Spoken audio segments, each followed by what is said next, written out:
What is going on, everybody? Jason and John, we are back. We are going to do a clip show today. Don't you worry. It's going to be fun. John's going to get lost with an annoying housekeeper. And yeah, that's what we're going to do today, guys. How's everybody doing? I'm doing well. How are you doing? I am well, John. I am well. So we had our 10-year anniversary show on the Three Geeks yesterday, and it was a lot of fun. So the reason we picked the 10th is because I have a friend that I really wanted to be on the show with us. And he gave us his schedule. He said, I'm free on the 10th and the 17th. So I'm like, all right, we're going to do it on the 10th. That way that friend is available. And then the day before we go live, that friend calls me and goes, I can't make it. And but at least that friend called you in advance and let you know that they weren't going to be there. And they compromised by sending in a video. Well, that friend went from number 1 on my list to number 3 on my top 5 moments from Three Geeks Podcast. So, what's going on, buddy? How you doing? Having a good day? Wait. It's fine. Today's fine. But look. I want to just point out real quickly that I know I have been MIA from being on Three Geeks Podcast. I know that I've been MIA for a while. It's just when you moved the recording of it to Saturday nights at 7, that messed everything up for me. No, that's fair, man. That's fair. And I mean, even setting something ahead of time with you still manages to make you busy. I get it. You're in demand. You're in movies. You're in the background of films, and we just can't compete with that. And I understand. I get it. We're good. Okay. All right. Just so we know, if you would go back to Sundays at 11, I'd be all down. You know. Hey, What's Daniel, up, how's it going, man? Sundays at 11. I can do Sundays at 11, maybe. I don't know if the rest of the guys could do Sundays at 11. Anyway, what have you been watching? Been watching anything good? Well, actually, I haven't watched anything recent yet. And in terms of, I guess the only thing I've been kind of watching because it's on Charge TV is I've been watching reruns of Law and Order: Criminal Intent. That's a good show. It is. Most of season. No, I've watched all of season 1 now at this point. It's a pretty good show. I like it. I didn't when it first came out. I was kind of iffy about it. I didn't watch it. I watched a few episodes, but Vincent D'Onofrio's character, Bobby Gorin, is kind of a little bit of an acquired taste. And once I kind of started to watch more episodes, I've gotten more into that character. But there is a show, a YouTube channel that I was just watching before we started recording that was presenting the top 5 TV shows that you won't remember from 1992. And so I want to flex your muscle. I know that you might say 1992, I was 8 years old, whatever. But I want to throw it out there and see if you remember a particular show. Sure. Do you remember a show called On the Air? I've heard of it. I have not. I don't remember it. No. I never watched it either. I've never even heard of it, to be honest with you. Actually, so far on this countdown, all of the shows, I'm like, I've never heard of any of these shows because they didn't last very long. They lasted 6 episodes, some of them 2 episodes, some of them 4 episodes. Well, you'll be happy to know that you have something to watch now. On the Air is brought to you by Mark Frost and David Lynch. It's about a television studio that has these weird like TV shows, kind of like UHF, if you will, and how things go awry every time they try to do a production. Does this ring a bell? Yes, because I just watched something on that particular show. That's why the name sounded familiar. I just watched a thing on YouTube about it. Okay. It was right after Twin Peaks was done. Yes, absolutely. And then Frost, who also, wasn't he a producer? Mark Frost? He was a writer on Twin Peaks. He was a writer on Twin Peaks. Okay. All right. Well, he came along with David Lynch. And by the way, I think all the episodes are up on Vimeo, which is really weird. Like, when's the last time you watched something on Vimeo? I don't think I've ever watched. Well, no, that's not true. When we get screeners, they're sent to us on Vimeo, even though I've only watched a couple. But other than that, nothing. I mean, I've watched independent films on Vimeo, but never something that, because I think on the air. I think it was on ABC, if I'm not mistaken, which so was Twin Peaks. So it makes perfect sense. Mhm. So what are you watching? What am I watching? That's a good question. I just sat down and watched the rebooted 2 seasons of Criminal Minds, which I was a big fan of the original Criminal Minds run. And reboot's a loose term. It was only off the air, I think, 3 or 4 years. And the rebooted seasons of Criminal Minds, and you guys know I like this original Criminal Minds. It's great. It might be better than the original show because it's not a week by week case like the original show was. It is, there is some smaller cases throughout, but it's mostly an overarching story for 10 episodes. And the acting is awesome. They did start using adult language on Criminal Minds also on this new series, but it's really good. I was really shocked at how good it is. Is that on Paramount Plus? Mm-hmm. Okay. All right. I thought that I saw ads for it on Paramount Plus. Yeah, most of the original cast is back as well. Oh, okay. Cool. Cool. I always got Criminal Minds confused with Without a Trace. I've never seen Without a Trace. I've always gotten those two confused for some odd reason. Why? I don't know. I guess they're kind of similar, but not really. You know what I mean? Mm-hmm. Well, before we get into our breakdown and review of this episode of Matlock, Jason, we have an email we want to hear. We do have an email. Where did I do with the email? I had it all pulled up like a, responsible podcaster, and I guess I closed out of the email. But this is from Liz. Liz and I are communicating back and forth about various things. But Okay. she emailed back, and I thought this one would be cool to share.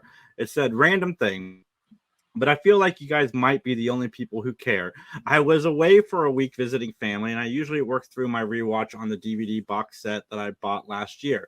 But when I was having trouble sleeping in a new space, I turned on the Matlock Pluto TV and realized that the episodes are cut differently across platforms. I have a stupidly photographic memory for trivial details, and the X is missing a solid 2 minutes of subplot where Ben is jealous about Julie's ex-husband. And the episode with Nana Visitor, she's been in a couple, but it's an early episode where she definitely kills the guy. Had 20 or 30 seconds at the end of the scene where Gilbert and Sullivan tickets that I've never seen before. Makes me so curious if they were recut as airtime was reduced over the years to make room for commercials and what the original episodes were like. Are some of the inconsistencies and missing information because of that? Yes, 100%. So when a show airs on network television, it is, especially an hour show, it is roughly, especially like I think in the early 90s, between 42 minutes and 45 minutes. 45 minutes is pretty much the benchmark. When it's edited down, it usually cuts about 5 minutes off for more commercials to run in syndication. So like episodes of Friends that are 23 minutes, only 19 minutes in syndication. So yes, they definitely cut stuff to make room for more commercials. Yeah, I was going to say that was going to be my answer as well. That yes, when they are aired on syndication, they are clipped down a little bit to make room for more TV. In fact, I just mentioned Law and Order: Criminal Intent. You can clearly tell where there's the big ad break at the half-hour mark because it is much more. They sweep through it real quick, and then they take a longer break back towards like the 10:45 mark. And I noticed it, but I was like, well, they're fitting in the longer commercial there at 10:30, or they must have originally, and then drop it out for this particular version or edit or whatnot. So yeah, Liz, unfortunately, that's exactly what happens. I mean, you mentioned it too. I mean, probably they're using that last time on Matlock, that type of vehicle at the beginning, because you mentioned that when you were watching them on Amazon, right? Mm-hmm. And that eats into the time where I think on the DVD, well, I know on the DVD because I'm watching it on DVD, none of that is there. But nonetheless, Liz, thank you for sending in the email. And Jason, let's tell all the other people out there where they can get in touch with us if they would like to do so. Guys can email us at benmattalk@gmail.com. And you can also find us on Facebook at Mattalk Podcast is the address over there at Facebook. And with that, shall we jump on into this episode? Hold on. I think we have a comment. Daniel's been watching through Dallas and The Sopranos. JR and Sue Ellen got married at South Fork on today's episode. I've never seen Dallas. Yeah, you know what? I forgot about this, Daniel. I apologize a million times. A week ago, I checked out the Ewing Barbecue podcast that you had recommended. And so I checked it out. I randomly just picked an episode that sounded interesting. I think it was from season 3. And, overall, I liked it. It made me want to go back and start watching Dallas. But it's such a long show with so many seasons that it's going to be an undertaking, I think, to take that on. And by the way, if you happen to hear the ice cream truck, apparently it's time to buy some ice cream, says it's going down my street. Can you go it's been packs of candy cigarettes, please? Well, first of all, I just want to know where the heck have they been, because it is August 11th, and this is the first time I have heard or seen this ice cream truck go down my street. That's 8:11 at 8:11, John. Perfect timing. All right, I'll go get you some. I'm gonna get some Fun Dip for me, and I'll get you some candy cigarettes. All right, I'll be back. I wish I had time to rewatch TV. Like when I'm with my girlfriend, I will watch a show with her. Like we're watching The Good Wife because she really liked Elsbeth, so we're going backwards so she can kind of get caught up to the universe. Not that you need to, and but I other than that, I don't. Like I want to go back and watch Orphan Black because I've been watching the reboot, and I want to go back. There's certain shows I want to go and rewatch, and there's so many shows coming out. Like I just watched Presumed Innocent on Apple TV, which is really, really good, minus the last 5 minutes. And then the last thing he said to me again on Apple TV, really, really with Jennifer Garner. It's really, really hard to go backwards when you know that all this stuff is coming out. Well, yeah, like I said, Dallas is 14 seasons, I think. It's somewhere, maybe 15. It's somewhere in there. Daniel, I know. This does not count the reboot. No, the reboot, I didn't even count. I'm talking just in the original series. I think it's 14 seasons. But yeah, I know. I'm with you. In fact, one of the shows that I need to do a rewatch of, it was just announced that it's dropping on Peacock probably here in the next few days. That's Homicide: Life on the Street, ladies and gentlemen. I know my partner's excited to catch it. I would love to do a rewatch of it. I'll just tell you right now, you want a great cop drama that is severely underrated, by the way. It deserves a lot more respect on its name than some people give it. But Homicide: Life on the Street, fantastic. I highly recommend it.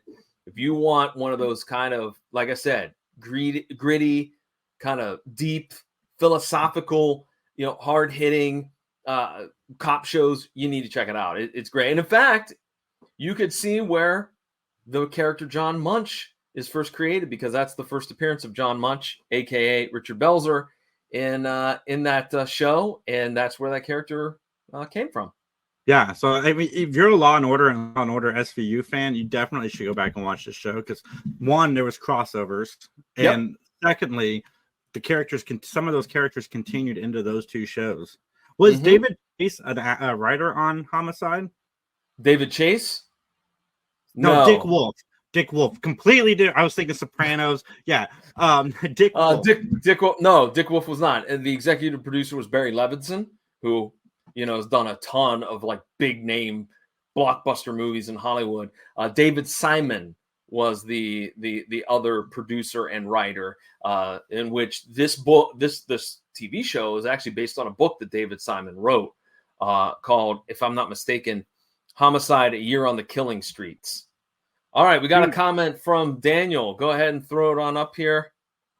I've never watched a single episode of Homicide: Life on the Street, but it always looked similar to NYPD Blue, which I like. NYPD Blue is such a good show. I'm going to watch Homicide as soon as it drops, but I'm kind of curious, how did Dick Wolf get to use the Munch character? I wonder how that happened. I don't know, because remember, John Munch also shows up in the X-Files spinoff.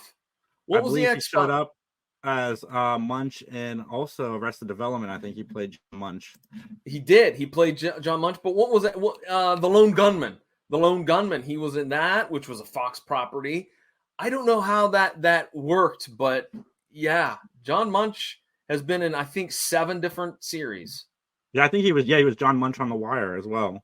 Yes, because he had a small little spot in The Wire. Yeah. Yes, John I Munch on 30 Rock. I pulled up his IMDb. Okay. And like 27 Law and Order shows. But yeah. Awesome. All right, John. Yeah, let's get into it. All right, then let's go ahead and jump on into our opening statement. All right, the name of the episode is called The Man of the Year, and the original air date for it is January 29th, 1991. You've mentioned it before, Jason. It's a clip show. And I'm just going to throw it out there. Jason, what is the point of a clip show? Show clips. Well, thank you, Mr. Obvious.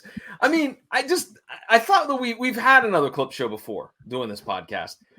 But did we ever really, huh? Every show has a clip show once a season. I want to know why that is. Like, it just seems... Save budget. It's a good way to, like, maybe an episode costs a little bit more, so you throw a clip show in so you can use some of the budget that would have been on that show.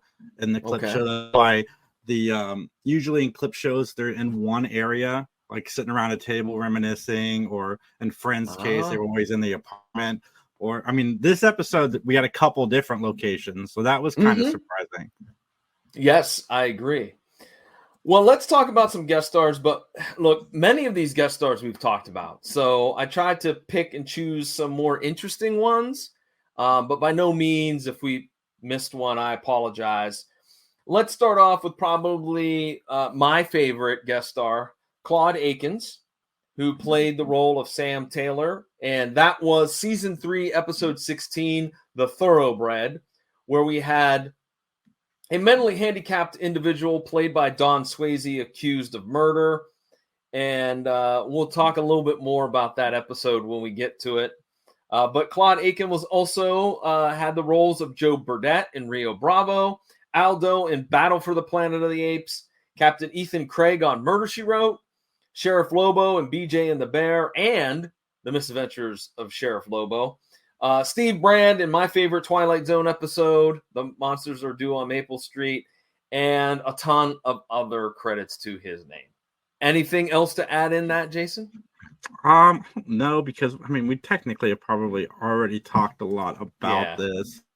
No, not really. All right, well, let's talk about one that we didn't talk about, because I know this for certain, because this actress showed up in the last episode. Let's talk about Marge Redman. She'll be playing the role of Mrs. McCardle. We saw her last at episode 14, season 5, The Parents. Of course, the one that we just talked about a week ago. You may also know her as Sister Jacqueline on The Flying Nun. Charlotte Gingrich in The Fortune Cookie. Several video game voiceovers for GTA 4 and Max Payne 2. And she also was Mrs. Kendall in the horror movie Hear No Evil. Jason, I've told you many times, and I have not been a good friend. You and I need to watch The Fortune Cookie because it is a damn good film starring Jack Lemmon and Walter Matthau. And in fact, if I'm not mistaken, if trivia is correct in my mind, that was the first appearance of that duo of Lemmon and Matthau. It's fantastic. I want to see that. Dude, their Odd Couple 2 is one of my favorite comedies ever. I love that movie so much. When was that? That was what, the early 90s or late 80s? I don't. It was either between Grumpy Old Men movies or after the 2 Grumpy Old Men movies, because they made the Grumpy Old Men movies, and then Odd Couple 2 somewhere in there, and then Out to Sea, I think, was the 4th one they made in the 90s together. Okay. Dude, every movie those guys touched was hilarious. But she was also in Columbo and Perry Mason. She died in 2020, rest in peace. But she also did voiceover work in 2 video games I would not have expected her to be a part of, which was Grand Theft Auto 4 and Max Payne 2. Yeah. I was shocked by that too. That's why I had to jot that down. She was not on Murder, She Wrote, though, so she doesn't get the hat trick. Columbo, 83 years old, doing a voice in Grand Theft Auto 4. couldn't picture my mom. Not my mom. My mom's not 84. Good freaking Lord. I couldn't imagine my grandmother doing a voice in Grand Theft Auto. This is offensive. Like, that's what I would get. Hey, you know what?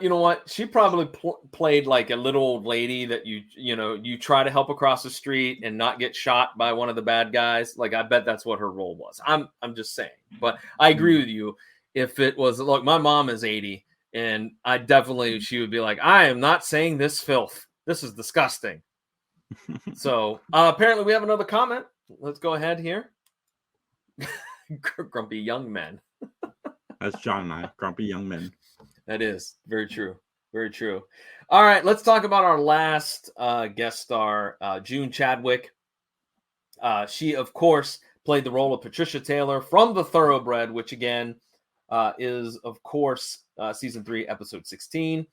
But you may also know her as Janine Petticoat in This Is Spinal Tap, Jillian in Jumpin' Jack Flash, Lydia in the TV series V, Lieutenant Parisi in the show Riptide, and she played English flight attendant on Magnum PI, the original. And again, love what role am I playing? English flight attendant.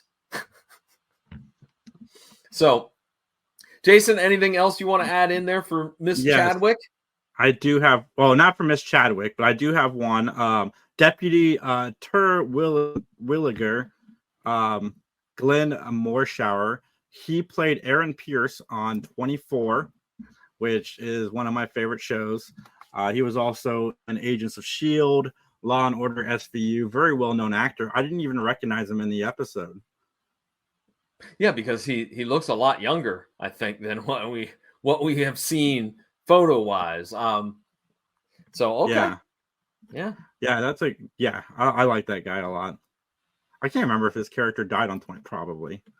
He was also in Buffy. I didn't know that either. All right, John. Yep, that's it for me. Okay. All right. Well, then, with that being said, I have a question to ask you. Are you ready to give an opinion?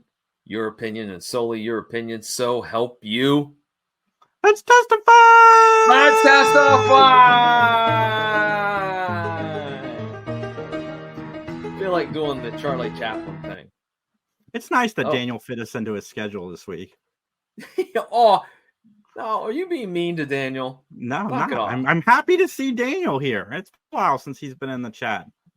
Yes, yeah, wasn't more shower in like seasons 24. Okay. All right.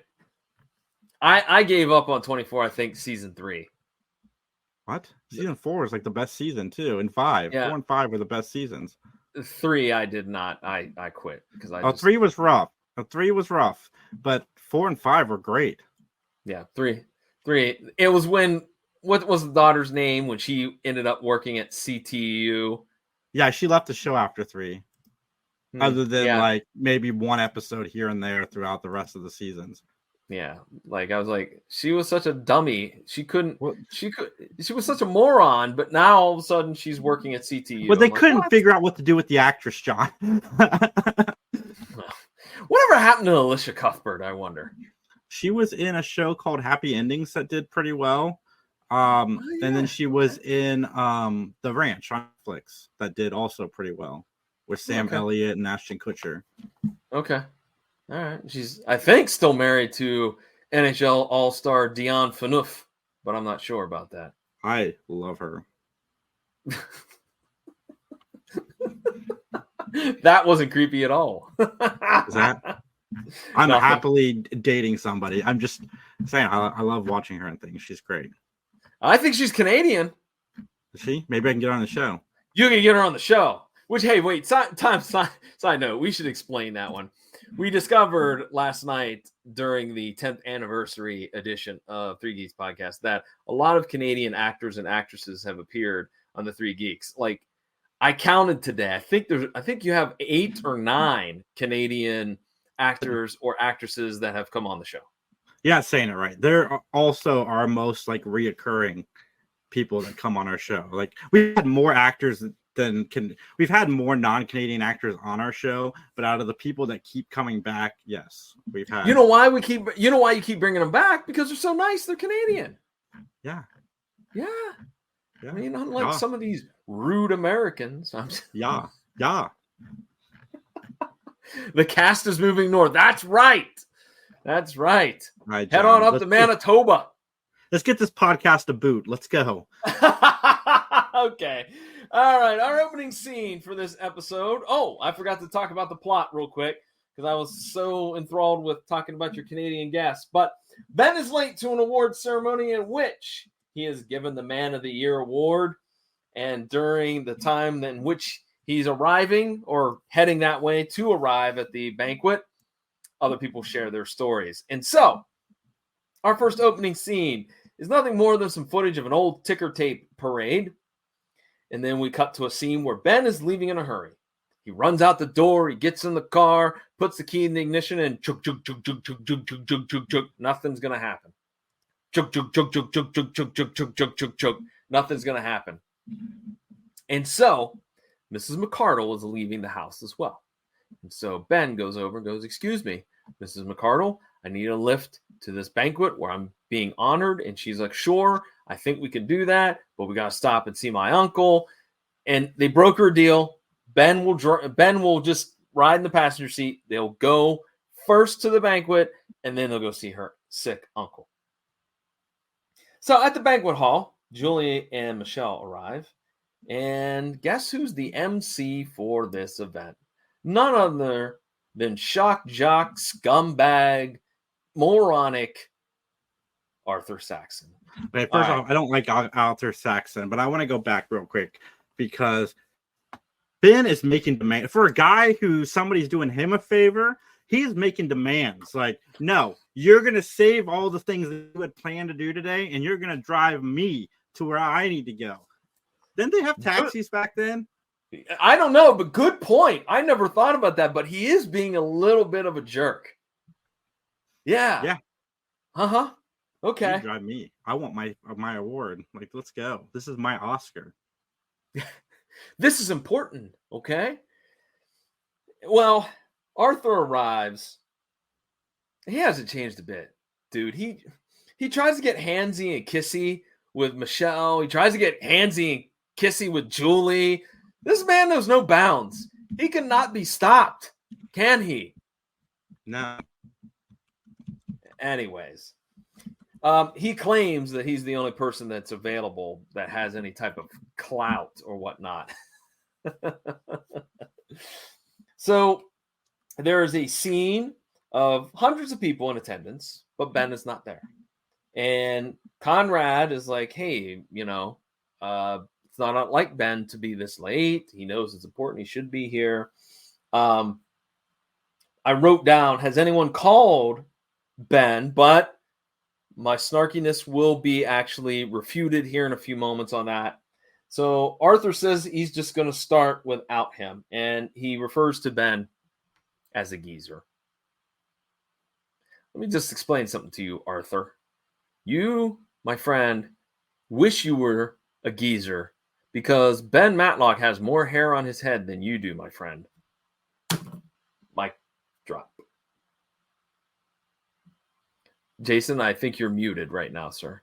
Oh, my bad. Arthur Saxon reminds me of like all the like generic shock jocks that used to be on in the 90s that just didn't get like why some shock jocks were funny and why some weren't. It just tried too hard. Mm-hmm. And this guy plays it very well. Mm-hmm. Absolutely. So then we cut to a scene of a country road where Ben and McCardle stop because they're lost. They have no idea where they are. They're at some small little town in Georgia. And lo and behold, they also happen to have a flat tire as well. Oh, what are they going to do? Have Conrad or Michelle pick them up? Great idea. Well, that's a great idea. That would have probably killed this episode, though, because we got to fit in all the hijinks and then, in the clips. But no, you got a valid point. Like, I wouldn't. First of all, McCardle drives you crazy, right? So if I was like, I can't stand that person, I would try to look for somebody else first. And that's a very good point. Probably Michelle or Conrad could have done what needed to be done But nonetheless, a random guy stops by and says, "I will fix your tire, sir and ma'am." This is going to be probably the second instance, excuse me, of what is going to be pretty obvious what's going to happen. Like, I knew something was going to happen with the car when they turned on the dirt road and they said they were lost. I knew that this individual is not quite what he claims to be. But nonetheless, Conrad does call Ben's house. Nobody answers. And then Arthur decides to do an incredibly gross and slimy monologue. He certainly doesn't have a clue. And so Michelle decides to entertain the crowd with a story about Ben Matlock. Now, so far, Jason, what do you think about the episode so far? It's fine. For a clip show, it's fine.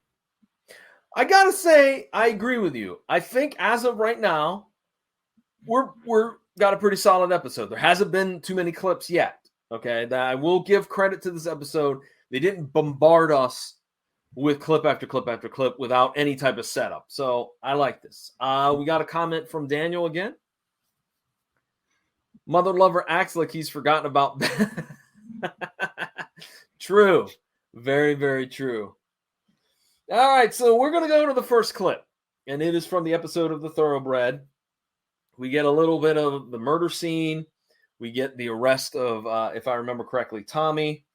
I know we talked about this, but I know it was a different era. But when Claude Akins uses the R word to describe Tommy, I cringed a little bit again. I'm like, no.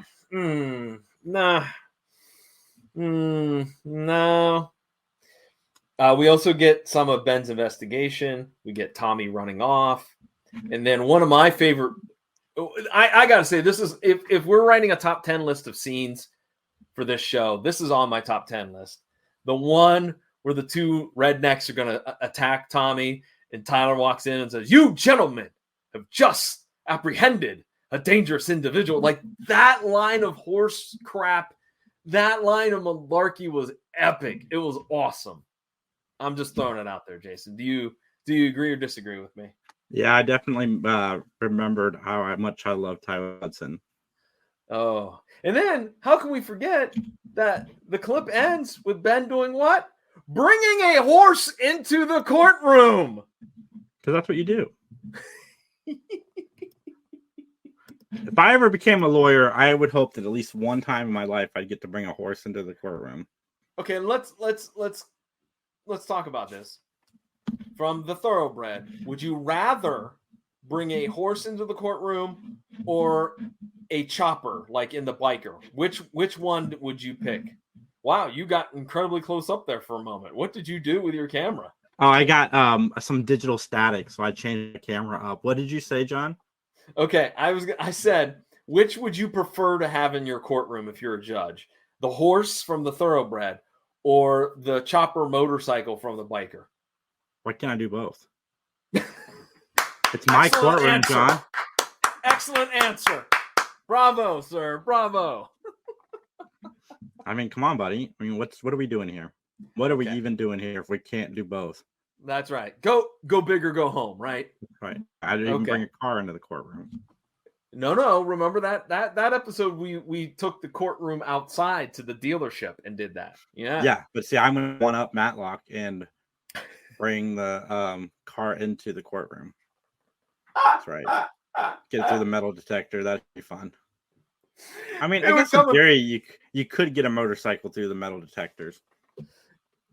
Well, because you'd have to take it apart. You like bring the front end in, and then the cab, and then the trunk. You could bring it in 3 pieces, reassemble it. There you go. Did I lose John, or did John lose me? I think I lost John. I lost you. Oh, there we go. You got me now? Yeah. Okay, I lost you. I just avoid questions, John. Okay. Jay froze. Justin calls it. You were the one that froze. Okay, so what did you hear? Did you hear what I said? Well, you said both, and I congratulated you. Yeah, I heard all that. Okay. All right, okay. All right, well, let's get back to the episode here as Michelle Yeah, if Michelle wraps up her speech, and then we cut to the scene where the rando guy fixes the flat tire. By the way, let's talk about it. Mrs. McCardle has a pretty sweet ride. She has that retro early 90s Ford Tempo. Did you have a Ford Tempo? I did not have a Ford Tempo, John. Justin, did you have a Ford Tempo as a kid? I'll let you know what he says, because I had a buddy that had a Ford Tempo, so I have a soft spot for the old Ford Tempo. All right. Anyways, I had a friend who had a Corsica, and those were bad. As in great. Justin said Honda Civic. My dad had a Ford Escort. Okay, well that counts. Ford Escort. All right. Was it the souped up like sport edition one, Justin, or was it just a regular Ford Escort? That sucker had every color coming out, and it was the hatchback.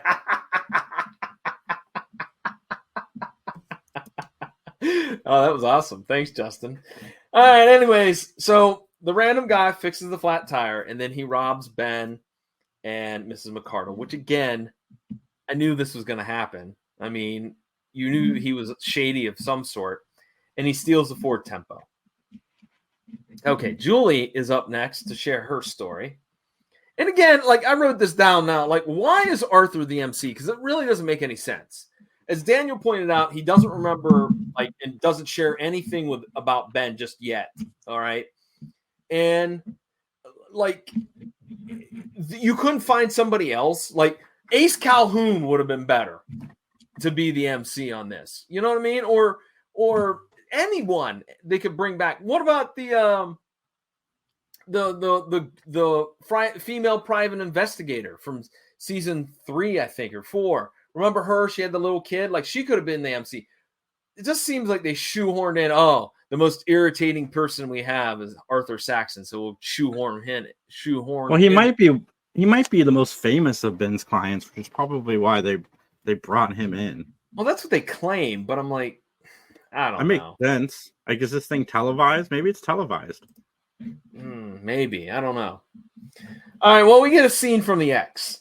And the X, of course, is, I believe, from season 3.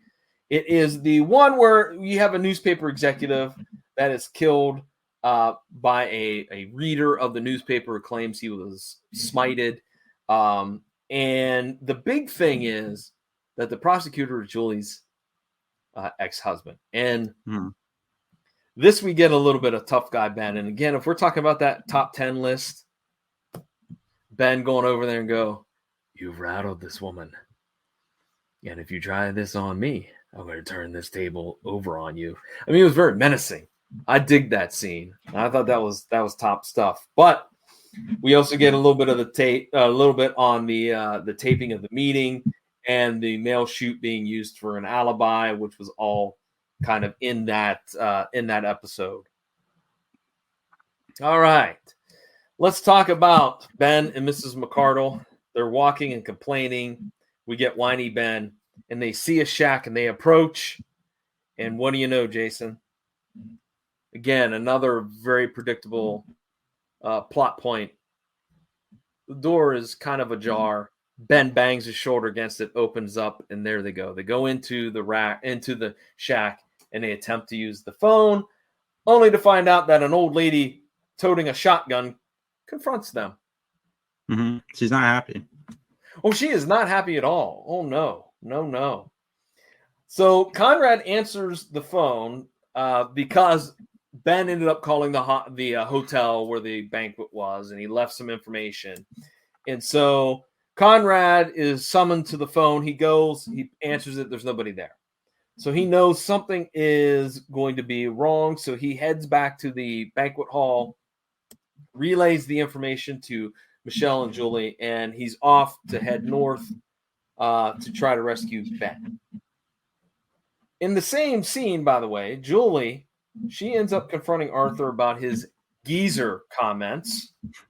And I don't know about you, but I think if I was Arthur Saxon, I watch my P's and Q's with Julie March, because she looks like the type that would kick you in the unmentionables. You know what I mean? Oh, yeah, she would. Absolutely. Might do more. Well, I'm just saying. I think she'd start with that. She'd kick you in the balls, and then yeah, maybe a slap would follow. Yeah, you might think she's a weakling, but I have a feeling Julie March is one tough hombre, so to speak. Or She is, yeah. Yeah, you know. Yeah, 1,000%. Ben and McCardle are handed over to the police, and they're labeled as transients.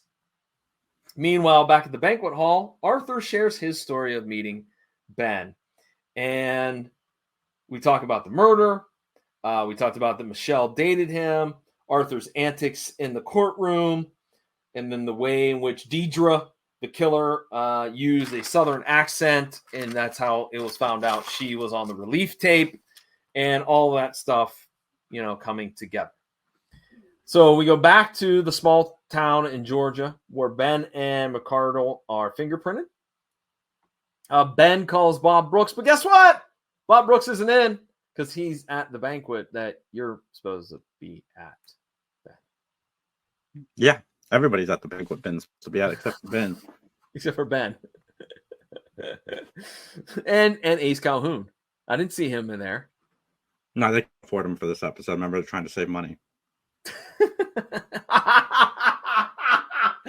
You're saying, wait a minute, you're saying Don Knotts is the reason why there was a shortage on the fundage for this episode? No, I'm saying that I'm sure Don Knotts asked for probably a little bit more than a normal guest star would, I would think.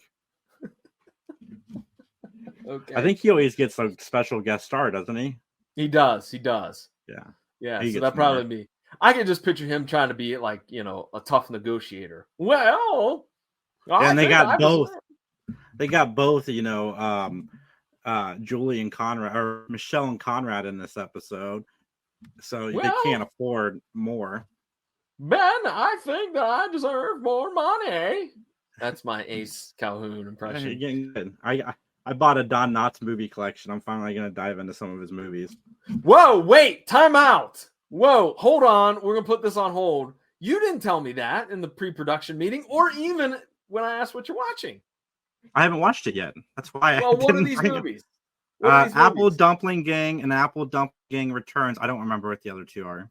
Oh, I remember watching those two movies when I was a kid. And I mean like 6-7 years old. Maybe even younger. I didn't know they had TV in the 1940s. Okay, anyways. Wait a minute, time out. You got called out real quickly, ladies and gentlemen. Our producer Justin just said Jason can't rewatch TV shows. Also, Jason bought a Don Knotts collection. That's because back to what I was saying. I wasn't saying I need to watch is just coming out. There's like so much stuff that I haven't seen. Why would I keep going back to things I have seen? That is what I meant by that statement earlier. I haven't seen any of the Don Knotts movies, so it fits. I don't know. I can't tell you anything about the Apple Dumpling Gang. I do remember watching it. In fact, I think I vaguely remember I watched it on my aunt's. I didn't watch it on video cassette. I watched it on HBO. I think it was on HBO. My mom let me go over there to watch it. But anyways, all right, let's get back to Ben and Mrs. McCardle getting fingerprinted. And basically, Conrad is on his way in the next scene to save Ben and McCardle. He's driving, and all of a sudden, the red Ford Tempo goes the other way. So he stops, turns around the Mustang, takes off, and runs down the Tempo. By the way, there under no circumstances should have been a large lead for the Tempo, because I am absolutely certain that 65 Mustang could have run down just about any passenger sedan in the early 90s. But basically, they both get run off the road because they're neck and neck, and a truck is coming the other way, so both cars split off and crash. And of course, the black man gets arrested for the crime. Poor Conrad. Like, can we get some justice for Clarence Gilliard? I love that guy. Sorry. Well, you jumped ahead a little bit because we got to get there of how he's arrested. But Conrad ends up kind of in a tussle with the robber, and he gets KO'd. All right. So the deputy finds the Ford Tempo, the wallet, and the purse, And they have also identified the robber, and the deputy brings in Conrad, and it's a big, giant case of mistaken identity, if you will. Of course it is. But we got a bunch of comments, John. Okay. Dustin, go ahead and throw them up. I think we got 4, maybe 3. Daniel says, can't beat a great Michelle Stafford episode, 100%. Absolutely. I love it when she's a guest star. The Ghost and Mr. Chicken and How to Firm a Fig are classics. Those are the 2 that aren't on this DVD. Are those Don Knotts movies? Because I'm just assuming that's okay. They are. All right. What's up, Troy? Again, hey, guys, Troy. go check out my conversation with Troy on the 3 Geeks podcast channel, and go check out Troy Hill Talks. Love that guy. He does Thanks great for checking out. reviews. And what's up, Brian? Brian Lau, what's happening? The best, Brian. I don't know about the best. So far, Matlock, I'm unimpressed, but I'm going to go back and watch some of his other stuff. All right, let's get back to this episode. And at the banquet, Arthur recants a tryst that Michelle and him had in Ben's office, and that makes Michelle dump a giant pitcher of water all over him. And I like how it doesn't even faze him. And again, dude, look, I don't know. Maybe I'm a prude. I don't know. I don't think I am, but like, don't be telling a room full of strangers about you playing tonsil hockey with Michelle. Okay? It's just not cool, man. It's not cool, you scumbag. No. All right. I think we got another comment. Pop it up, if you will, Justin, please. Troy, I heard black guy, so now I'm here. I was hoping, man. That's why I threw up the bat signal. What's up, Brian? How you doing, buddy? I already said hi to you, Brian. Best. But I don't know about the best, but I've never seen the Andy Griffith show. So, like, all my Don Knotts experience is really this and some episodes of Three's Company. And he was all right on Three's Company. All right. So let's get back to the episode. The sheriff brokers a deal. Look, Ben, you pay some money to fix the old lady's door. She'll drop charges. All right. And you can all leave. So I like how Ben goes, pay him, Conrad. Conrad's like, wait, why do I got to pay him? You're the only one with money. And funny, the amount of money that Conrad has is $93, not $100. What? Why did Conrad suddenly start sounding like Don Knotts? What do you mean? Your like Conrad voice sounded like Don Knotts. Okay. Don Knotts is an American treasure. Thank you, Troy. All right, Troy, I'm going to find out. I'm going to go watch some of his movies, and we'll see. But in Matlock, so far, he's had like one episode where I've been like, it's funny. But we'll see. We'll see. This will be also known as the episode where Don Knotts' worth is being argued here, whether he has the comedy chops that everybody thinks he does. I'm sure he does. I'm just saying on Matlock so far, and you haven't been impressed either, John. So no, I have not. But I do know that if you find Don Knotts and the character of Ace Calhoun to be annoying, you ain't seen nothing yet till we get to Billy Lewis. That's a character that's annoying. But I digress. All right, so basically $93 will get them out of the police station, if you will. But they have no way to get home because the cars are all busted up. The Tempos broke down. The Mustangs broke down. So Ben, Conrad, and Miss McCardle hitch a ride in a truck. It's carrying hay and chickens. And they arrive at the venue. Ben and Conrad rush to the banquet hall, but they're late. And everything is being gathered up. Vacuums being run. And then Ben starts, well, a funny thing happened to me on the way here, and that is the episode, The Man of the Year. Now, I do have a quick question. What happened to Michelle and Julie? Like, where did they go? So they're clearly not here. They weren't waiting around anywhere, like, outside the venue or in the lobby or anything. So where are they? That is a question that I would like to know. I mean, do you have a theory? How long are you going to wait for your friend to show up, John? Well, it depends. If my friend is like clockwork and very punctual, and if they've been missing all day for a very prestigious award, say like a trophy for Remake Revolution, yeah, I think I would stick around a little bit longer and try to make sure that they are safe, unless you're an uncaring friend. Anyways. Yeah. I mean, we got another comment from Brian. And Brian, you said he was the best. So in using the term the best, that means he's awesome in everything because he is the best. And I'm just saying he's not so awesome in Matlock. So maybe he's the best on the Andy Griffith show, just not in Matlock. There you go. I'm trolling. I'm totally trolling. All right. Well, let's stop the trolling and let's see. Is there anything else we need to cover real quick before we go to our closing statement? Covered Don Knotts. Nope, we're good. He's not even in this episode. We've talked about Don Knotts more than we've talked about a character. Now let's get into our closing statements.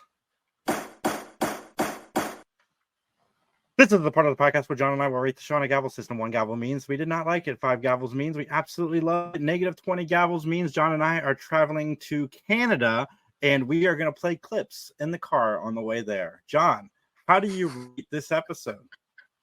Clips. Yeah, we're going to just play random clips for each other. We're going to have a clip show, just the two of us. Okay. All right. I gave this 4 gavels. I thought that they picked very good clips to use. I mean, exciting, memorable clips to use.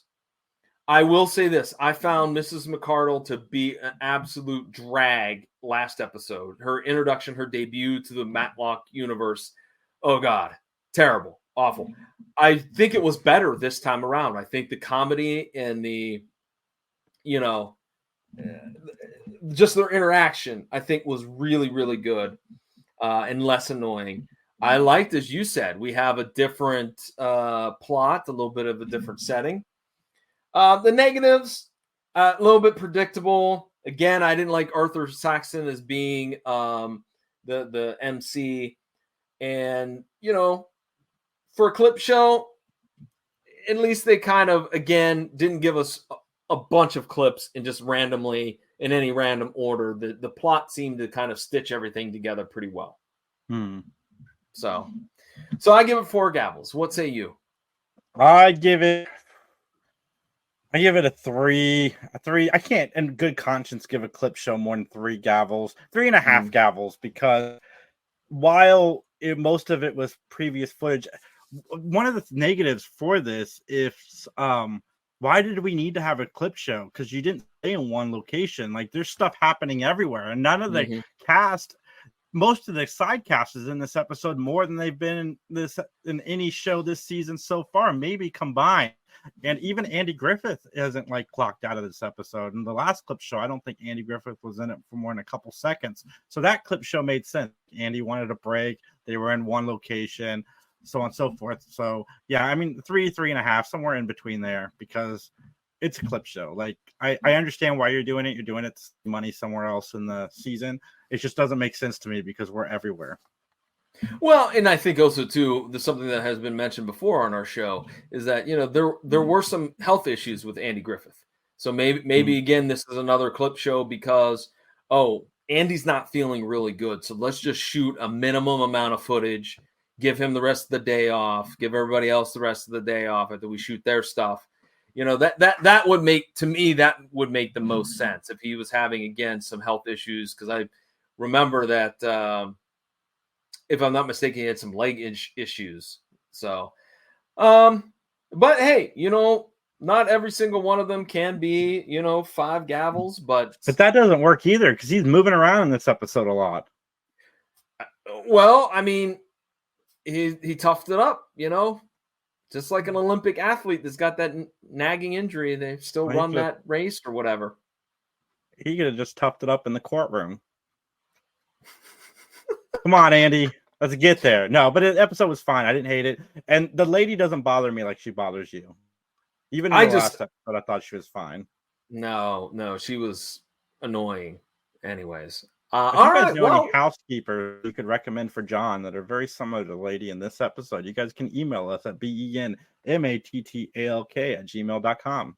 You know what? Funny you mentioned that. That's a private conversation that we should have about house cleaning, because I might be in the need of a house cleaner. Anyways, a maid, if you will. More on that later. Anyways, Let's I talk will about not wear the outfit, John, but I will come over and clean your house. Okay, good. Will you give me a good rate? Maybe. Okay. All right. I get the buddy rate. Anyways, let's talk about our respective podcasts. Jason, tell us all about the Three Geeks podcast. We celebrated 10 years yesterday in what turned out to be a very emotional episode in like the last 15 minutes. Definitely, guys, go back and watch that and listen to it on all places you find podcasts. A lot of our old friends and friends that we've made, friends and other fellow podcasters sent in some messages, some celebrities. Definitely go check that out. It was a lot of fun to do. We had one of the old geeks pop in and say hi, and it was just a good time. I second that because it's fantastic. It really is. And I did send in a video because I was, again, not available. And I will frequently, I will absolutely, not frequently, I will absolutely tell the truth that I was trying to make you two cry. I was like, I'm going to make Justin, Jason, and Max cry. I'm going to try to keep it serious. Dude, how well did I kill those transitions into clips, though? Like, it was fantastic. You did a great job. It's a great episode. That's why everybody needs to check it out. Yeah, he's just happy because he was my number 3. He would have been my number 1 had he not canceled on us. Thanks, Brian. I'll speak for. I know there's that as much as John gets onto Jay's about to say, you didn't catch me comment again. You got one past me. What can I say? Anyways, talking about the PVD cast, available at pvdcast.com and wherever you find great podcasts. Myself and the Pro Wrestling Pundits sit down to review and recap what happened at WWE SummerSlam, what happened the following night at Raw. Like, we give our thoughts on the matches from SummerSlam, where some of these storylines are going. We even take a look at the predictions we made as to who would win and who would lose on those matches on the PLE. So it's a great episode. It's a fun episode. Got lots more coming your way as I've been very busy cranking out episodes, in plenty in the can or in reserve, whatever you want to say. So, again, pvdcast.com or wherever you find great podcasts. So, all right, Jason, anything else? No, man, let's get out of here. All right. And as they say in court, nothing further.